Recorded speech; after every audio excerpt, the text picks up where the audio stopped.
There's a letter in the Nevada State Archives, dated July 1860, written by a man named Thomas Everett. The paper is water-stained and the ink has faded to rust in places, but the handwriting is steady until the final paragraph, where the letters begin to slope and crowd together, as though the writer had lost his sense of the page. The letter reads, in part, "I do not expect you to believe what I am about to tell you, nor do I expect comfort from the telling, but I must set it down. On the night of July 9th, riding west from Cold Spring Station, I saw something following me across the basin. It moved when I moved. It stopped when I stopped. But it cast no shadow of its own, though the moon was full and bright enough to read by. I have ridden through storms and wolves and hostile country, and I have never once considered abandoning the mail. But that night, I came closer than I will admit to any man living." The letter ends abruptly. There is no signature, only the initials T and a line that says, "I will not ride that stretch again." Thomas Everett did ride again, 3 weeks later. He did not return from that ride. The Pony Express kept no official record of what happened to him. His name does not appear on the monument in Sacramento, but in the margins of station logs and the journals of other riders, his name surfaces again and again, always in connection with the stretch of trail between Cold Springs and Sand Springs, and always with the same quiet insistence. Something was out there that should not have been. This is the story of that route, and of the men who rode it, and of the thing they said followed them through the basin where no shadow should fall. The Pony Express began operations in April of 1860, connecting St. Joseph, Missouri, to Sacramento, California, across nearly 2,000 miles of open country. It was a private venture, financed by men who believed that speed and daring could turn a profit in a nation still stitching itself together by rail and road. Riders were young, often no older than 20, chosen for their lightness and nerve. The horses were fast and expensive. The stations were small, scattered, manned by 1 or 2 men, who lived weeks at a time without company. The route through Nevada territory was among the hardest. The land between Cold Spring Station and Sand Spring Station stretched 40 miles across alkali flats and low hills of sage and stone, with no reliable water and no shelter from the wind. Riders crossed it at night when they could, to spare the horses from the heat. The moon, when it rose, turned the basin into a vast plate of silver, flat and featureless, where distance became difficult to judge and the horizon seemed to pull away the closer you came to it. Cold Spring Station sat at the base of a range of low mountains, built from stacked stone and rough timber, with a corral and a well that had to be dug deep to reach water that tasted of minerals and clay. The station keeper in the summer of 1860 was a man named Cyrus Webb, 43 years old, formerly a freighter on the California Trail. He kept a journal, irregularly, in a ledger meant for recording the comings and goings of riders and stock. Most entries are brief and practical. Rider in at 11 p.m., horse lame, change mount.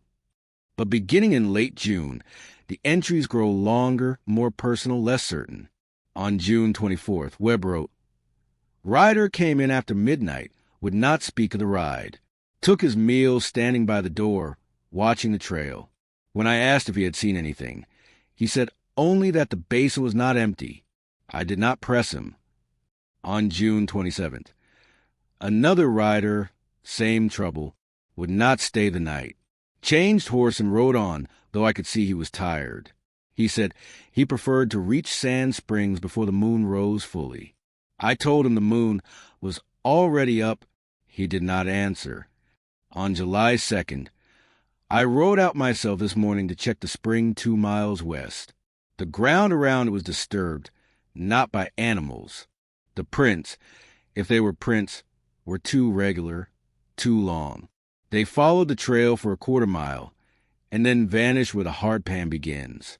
I do not know what to make of it. I have seen wolf tracks and cat tracks and the tracks of men, and these were none of those things. Cyrus Webb was not a man given to imagination. His previous entries, spanning months, are models of plainness, weather, supplies, the condition of horses, and harness. But something had entered his attention that summer, and it would not leave. The riders noticed it first. They were the ones who traveled the basin alone in darkness, with nothing but the rhythm of hoofbeats and the creak of saddle leather to mark the hours. They were the ones who learned the shape of the land by repetition, who knew where the trail dipped and where the sage grew thick, who could feel a change in the wind or the temperature of the ground through the soles of their boots. And in late June of 1860, they began to report that something was wrong with the stretch between Cold Springs and Sand Springs. It started as a feeling, a sense, vague but persistent, that they were not alone. Several riders mentioned it in passing to the station keepers, in the casual way men will mention the weather or a sore shoulder, as though it were nothing worth dwelling on. But the mentions accumulated. One rider said the horses ran harder through that stretch, without urging. Another said he had heard something moving parallel to the trail, out in the sage, keeping pace but never breaking cover. A third rider, a boy named Samuel Coe, only 16 years old, said that halfway through the basin he felt a coldness on the back of his neck, as though someone had breathed on him, though there was no one behind him and the night was warm. None of them saw anything. Not yet, but the feeling was enough to make them ride faster, to glance over their shoulders, to avoid stopping even when the horses needed rest. By early July, the feeling had taken on weight. It had become something the riders could no longer dismiss. On July 5th, a rider named Jacob Holloway reached Cold Spring Station just before dawn. He had ridden through the night from Sand Springs, and when Cyrus Webb came out to meet him, Holloway was still in the saddle, staring back the way he had come. The horse beneath him was lathered and shaking, its head low. Webb wrote in his journal, "Holloway would not dismount until I took the reins from him. He asked me if I had ever seen anything on the trail that moved without sound. I asked him what he meant. He said that for the last 10 miles, something had been following him at a distance, matching his speed exactly, never closer, never farther. He could not see it clearly, only a shape, darker than the ground around it, sliding along the edge of his vision. When he turned to look, it was gone. When he faced forward, it returned. He said it had no shadow, though the moon was bright enough to throw his own shadow sharp and black on the ground ahead. I gave him coffee and told him he was tired. He did not argue, but I could see he did not believe his own fatigue was to blame." Holloway left an hour later, riding east toward the next station. Webb did not see him again, but he heard from another rider a week later that Holloway had requested a different section of the route and had been reassigned to the stretch between Ruby Valley and Egan Canyon. He had not given a reason. The reports continued. On July 7th, a rider named Benjamin Marston arrived at Sand Springs Station in the middle of the afternoon, hours ahead of schedule. The station keeper, a man named Emil Goss, noted that Marston had ridden the basin in full daylight, which was uncommon and hard on the horses. When Goss asked why, Marston said only that he would not ride that stretch at night again, not for any wage. Goss, in his own journal, recorded the conversation. I asked Marston what he had seen. He was reluctant to say. Finally, he told me that 2 nights before, riding west under a full moon, he had noticed something moving behind him. At first, he thought it was another rider, though he knew the schedule and knew he should be alone. He slowed his horse, expecting the rider to catch up, but the shape behind him slowed as well, maintaining the same distance. He stopped. The shape stopped. He could see it clearly now, standing motionless perhaps 100 yards back, at the edge of the moonlight. It was tall, taller than a man on horseback, and it stood in a way that was not quite upright, as though leaning or bent. Marston called out to it. It did not answer. He rode on, faster now, and the shape followed, keeping pace effortlessly. He said he rode for an hour without stopping, and when he finally reached Sand Springs and looked back, the shape was gone. But he could still feel it, he said, somewhere behind him, just beyond sight.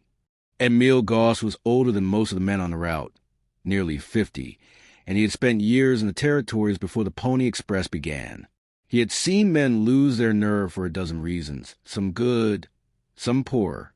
He did not think Benjamin Marston was a man who frightened easily, and yet Marston's hands had been unsteady as he spoke, and he had kept his back to the wall of the station, as though unwilling to leave himself exposed.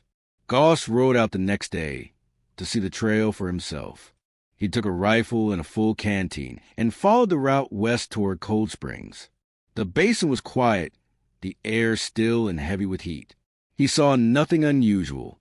No tracks, no disturbances, no sign that anything had passed that way except horses and men. But as he rode deeper into the flat, he became aware of a quality to the silence that unsettled him. It was not the silence of emptiness, but the silence of something waiting. He could not explain it better than that. Even in his journal where he wrote, "The land felt patient. I have never before thought of land as having intent. But I thought it then. I did not ride far. I turned back before the sun began to set, and I was grateful to reach the station while there was still light." On July 9th, Thomas Everett rode west from Cold Spring Station, carrying the mail in a leather mochila that hung across his saddle. He was an experienced rider, 24 years old, steady and reliable. Cyrus Webb saw him off just after sunset and noted in his journal that Everett seemed calm, though he had heard the stories by then. Everyone had heard the stories. Everett reached Sand Spring Station the next morning, nearly 2 hours late. Emil Goss wrote that Everett was pale and quiet, and that he stayed only long enough to change horses before riding on. Goss asked him if anything had happened on the trail. Everett said he did not want to talk about it. But later that day, Everett wrote the letter that now sits in the Nevada State Archives, the letter that begins with the line, "I do not expect you to believe what I am about to tell you." In the letter, Everett described what he had seen, or what he thought he had seen, crossing the basin in the hours before dawn. He had been riding at a steady pace, the moon high and bright, the trail visible as a pale line cutting through the sage. The horse was calm, and Everett was not thinking of anything in particular, only watching the ground ahead and counting the miles to Sand Springs. Then he noticed the shadow. It was off to his left, moving through the sage at the same speed as his horse. At first, he thought it was an animal, perhaps a wolf or a deer, but the shape was wrong. It was too tall, too narrow, and it moved with a smoothness that did not match the rough ground. He watched it for several minutes, expecting to veer away or fall behind, but it did neither. It stayed alongside him, matching his pace exactly. He slowed his horse. The shadow slowed. He stopped. The shadow stopped. Everett sat motionless in the saddle, staring at the shape in the sage. The moon was directly overhead, casting light so bright he could see the individual stalks of brush and the stones scattered across the ground. The shadow was darker than the darkness around it, a column of deeper black that seemed to stand without support, without source. And though the moon was full and clear, the shadow cast no shadow of its own. Everett did not call out to it. He did not approach it. He simply sat and watched, and the longer he watched, the more certain he became that the shadow was not a trick of the light, not a shape misunderstood. It was a presence. It was aware of him. After a long minute, he urged his horse forward gently, and the shadow moved with him. He rode faster, and the shadow kept pace. He rode as fast as a horse could manage across the broken ground, and still the shadow followed, effortless and silent, never closing the distance, never falling behind. Everett wrote in his letter, "I have thought about this many times since that night, and I do not know what I saw, or if I saw anything at all. But I know what I felt. I felt watched. I felt followed. And I felt, more than anything, that I was not meant to see it, that I had stumbled into something that did not belong to my sight or my understanding.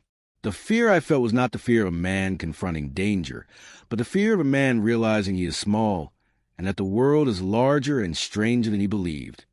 He rode until he reached Sand Springs, and the shadow did not leave him until the lights of the station came into view. When he looked back one final time, the basin was empty, but the feeling remained. 3 weeks later, Thomas Everett was assigned to ride the same stretch again. The route was short-staffed that month, and there were not enough riders to cover all the sections. Cyrus Webb saw him off from Cold Spring Station on the evening of July 30th. In his journal, Webb wrote, "Everett did not speak of his earlier ride, but I could see it in his face. He checked his saddle 3 times before mounting. He carried his rifle, though riders are discouraged from carrying extra weight. I did not ask him why. I wished him a safe ride, and he nodded but did not answer. He rode west as the sun set, and that was the last I saw of him. Everett did not arrive at Sand Springs Station that night, nor the following morning. Emil Goss noted the absence and sent word back to Cold Springs.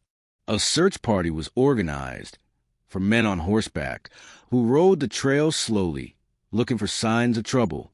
They found his horse 6 miles west of Cold Springs, standing near the trail with the saddle still cinched, the reins trailing. The mochila, with the mail inside, was still attached to the saddle. The horse was uninjured, calm, grazing on the sparse grass between the sage. There was no sign of Thomas Everett. The men searched the area for 2 days. They found no tracks, no blood, no clothing, no indication of where he had gone. The ground around the horse was undisturbed, as though Everett had simply dismounted and walked away, though there was no reason to do so, and no direction he could have walked that would not have left a trail. Cyrus Webb wrote, "The men returned without him. They brought the horse and the mail, and we sent the mail on as though nothing had happened. But we all knew something had happened. We did not speak of it openly, but the silence itself was a kind of speaking." The Pony Express made no public announcement about Everett's disappearance. The route through the basin continued, though riders began to request reassignment, and the company struggled to find men willing to take the stretch between Cold Springs and Sand Springs. Those who did ride it rode quickly, in daylight when possible, and they did not stop. In late August of 1860, a rider named William Tarbell was assigned to the Cold Spring Sand Springs section. He was 19 years old, new to the Pony Express, and he had not heard the stories in full. The station keepers did not tell him. There was a quiet agreement among the older men on the route not to speak of it unless asked directly, and Tarbell did not ask. He rode the stretch twice without incident. On the third ride, he left Cold Spring Station just after midnight, under a sky so clear the stars cast a faint light of their own. The moon had not yet risen. The basin was darker than he had ever seen it, the trail visible only as a slightly paler line of dust stretching ahead into the void. Tarbell later gave a statement to the territorial marshal in Carson City after he left the Pony Express and refused to return. The statement was recorded in longhand by a clerk and filed in a folder marked Miscellaneous Complaints, 1860. It was never investigated. In the statement, Tarbell said that he had been riding for an hour, perhaps more. We became aware of something wrong with the darkness. He could not describe it better than that. The darkness itself seemed different, thicker, as though the air had taken on weight. The horse began to move uneasily, tossing its head, pulling against the reins. Tarbell assumed it was fatigue or nerves, and he urged the horse forward. Then he heard the sound. It was not loud. It was not close, but it was wrong. He described it as a kind of scraping, like something heavy being dragged across stone, though there was no stone on that part of the trail, only dirt and sand. The sound came from behind him, and it moved as he moved, stopping when he stopped. Tarbell turned in the saddle and looked back. The darkness was complete. He could see nothing, but he could hear the sound, closer now, and beneath it, or within it, another sound, fainter, like breathing. He spurred the horse into a run. The horse did not need encouragement. It bolted forward, and for several minutes, Tarbell focused only on staying in the saddle, on keeping the horse from stumbling in the dark. He did not look back. He did not need to. He could feel the presence behind him, could feel it gaining, though he heard no hoofbeats, no footsteps, no sound of pursuit except that low, scraping drag, and the breathing that seemed to come from everywhere and nowhere at once. The moon rose as he rode, sudden and white, spilling light across the basin. Tarbell looked back. There was something on the trail, behind him. He could not say what it was. In his statement, he said only that it was tall, that it moved without touching the ground, that it had the shape of a man, but the proportions were wrong, stretched and bent, as though something had pulled a shadow into 3 dimensions and set it walking. It had no face that he could see, no features, only a darkness deeper than the night around it. And it was close. Far closer than anything moving at that speed should have been. Tarbell did the only thing he could think to do. He fired his rifle into the air, once, twice, the sound cracking across the empty basin. The shape stopped. For a moment, there was no movement, no sound. The horse beneath him stood trembling, its ears flat against its skull.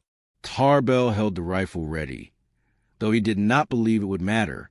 Then the shape turned, slowly, as though it were considering him, and then it stepped off the trail, moving sideways into the sage, and disappeared. Tarbell did not wait to see if it would return. He rode the rest of the way to Sand Springs without stopping, and when he arrived, he was barely able to speak.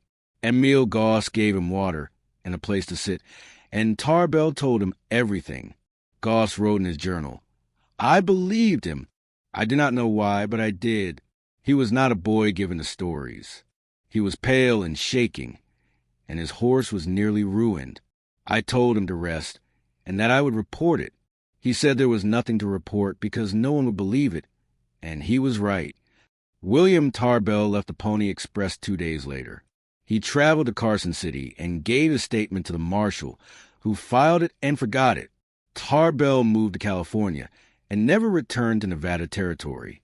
In a letter he wrote years later to his brother, he said, "I have thought about that night many times, and I have tried to find an explanation that makes sense. I cannot. I know only that I saw something on that trail that should not exist, and that it saw me, and that I was allowed to leave. I do not know why. I do not want to know." By September of 1860, the Pony Express was struggling to maintain riders on the Cold Spring Sand Spring section. The company offered higher wages for that stretch, but few men accepted. Those who did often rode it once and refused to ride it again. The station keepers, Cyrus Webb and Emil Goss, remained at their posts, but their journals from this period grow shorter, more clipped, as though they were reluctant to record what they saw and heard. On September 14th, Webb wrote, "No rider tonight. Horse returned alone from Sand Springs. Mochila intact. No sign of the rider. Sent word to the company. No response." On September 20th, Goss wrote, "Another horse. No rider. This cannot continue. I have asked to be reassigned. I did not expect an answer." The Pony Express ceased operations in October of 1861, rendered obsolete by the completion of the Transcontinental Telegraph. In its brief existence, it employed nearly 200 riders and lost dozens of horses to injury, exhaustion, and theft. The official records list 5 riders as having died in service, most from accidents or attacks. Thomas Everett is not among them. His name appears in no casualty list, no memorial, no company ledger. He exists only in station logs and in the memories of men who rode the same trail, and who, in their private letters and journals, mention him in passing, always with the same quiet insistence that something had happened to him, something that no one wanted to name. The trail through the basin between Cold Springs and Sand Springs fell into disuse after the Pony Express ended. The stations were abandoned, their timber scavenged for other buildings, their wells filled in or left to collapse. The route was replaced by stagecoach roads that followed different paths, and later by railroads that avoided the basin entirely. The land returned to silence, but the stories persisted. In the 1870s, a surveyor working for the Central Pacific Railroad recorded in his field notes that local Paiute guides refused to cross a certain section of the basin at night, saying the ground was walked by something that does not rest. The surveyor dismissed this as superstition, but he noted that his own men were uneasy in the area and that the survey was completed more quickly than planned. In 1883, a cattle rancher named Samuel Witt filed a report with the territorial government claiming that he had lost 3 head of cattle in the basin, and that he found their remains scattered across the trail in a way that suggested neither predation nor accident. He wrote, "The bones were laid out in a line, as though something had arranged them. I do not know what to make of it, and I will not return to that place." In 1902, a historian named Adelaide Crenshaw traveled to Nevada to interview surviving Pony Express riders for a book she was writing about the mail service. She spoke to several men who had ridden the Nevada route, and all of them, when asked about the stretch between Cold Springs and Sand Springs, became evasive or silent. One man, whose name she did not record, told her, "There are things out there that do not want to be remembered, and it is better to let them go. We rode through them once, and some of us made it through, and some did not. That is all I will say." Crenshaw did not include this in her book. In her private notes, she wrote, "I had the distinct impression that these men were not exaggerating, nor were they confused by the passage of time. They were simply unwilling to revisit something that had frightened them deeply, and I chose to respect that. The Cold Springs and Sand Springs station sites are marked today with small plaques placed by the Nevada Historical Society in the 1950s. The plaques mention the Pony Express, the route, the distances covered. They do not mention Thomas Everett or William Tarbell, or the riders who requested reassignment. They do not mention the journals of Cyrus Webb and Emil Goss, both of which were found years after their deaths, tucked into the archives of the Nevada State Library, where they remain available to researchers who know to ask for them. The basin is still there, 40 miles of flat emptiness beneath a sky that seems too large. The trail is gone, erased by wind and time, but the land remembers its shape. People still cross it on highways that cut through the sage, and sometimes late at night, drivers will report seeing something standing by the side of the road, tall and still, watching them pass. The reports are infrequent. They are not taken seriously, but they continue. There is no explanation for what the riders saw in the summer of 1860. No official investigation was conducted, no evidence collected, no conclusion reached. The Pony Express moved on, and then it ended, and the stories faded into the margins of history, remembered only by those who lived them and those who came after, who read the journals and letters and wondered what had been out there in the basin, in the dark. Perhaps it was exhaustion. Perhaps it was the isolation, the long hours alone under the stars, the weight of silence pressing down on men who were young and far from home. Perhaps the mind, when left too long to its own devices, begins to invent things, to populate the emptiness with shapes that mirror its own unease. Or perhaps the riders were telling the truth. Perhaps there was something on that trail, something that moved without sound, that followed without tiring, that had no shadow because it was shadow, distilled and given form. Perhaps it is still there, waiting in the basin, patient and persistent, watching the road where the riders once passed, where Thomas Everett rode west and did not return. The land does not offer answers.